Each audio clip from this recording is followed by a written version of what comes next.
உடனே வீட்டுக்குள்ள போங்க. அங்க மேல் ரூம்ல இருக்க லாக்கர் திறக்க. இருக்கு தம்பி. அதை எடுத்துட்டு நேரா திருநெல்வேலி போங்க. நான் திருநெல்வேலி பக்கத்துல போயிட்டு இருக்கேன். அப்படியே ஊருக்கு திரும்பி போங்க. அப்போ பத்திரம் பத்திரம் எங்க இருந்துச்சோ அங்கே கொண்டு போய் பத்திரமா வைங்க. ஹெச்ஓடி சார், உங்களுக்கு என்ன பழி வாங்கணும்னு தோணுச்சுன்னா என்னை விட்டுருங்க. என் ஃப்ரெண்ட்ஸ் என்ன வேணா பண்ணுங்க. ஏன்னா நான் இப்படி அரியர் வச்சு ஊர் சுற்றி அட்டனன்ஸ் பேக் ஆகி நாசமாக போகிறதுக்கு அவங்க தான் காரணம். ஸோ அவனில் என்ன வேணா பண்ணுங்க. என்ன இருக்கு இன்னும் கேண்டீன்ல இருப்பானுங்க, இல்லைன்னா டாய்லெட்ல இருப்பானுங்க. புடிங்க சார் அவனை புடிச்சு ஜெயில். சார் ஆர்டர் வந்திருக்கு சார்.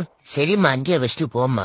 சார் ஆர்டர் வந்திருக்கு, வெளியே வாங்க சார். ஏம்மா அங்கேயே வச்சுட்டு போமா. வெளியவே வர மாட்டேங்கிறான். சார் ஆர்டர் வந்திருக்கு சார். அடி ஒய்யால லவ்டோ நில்றே.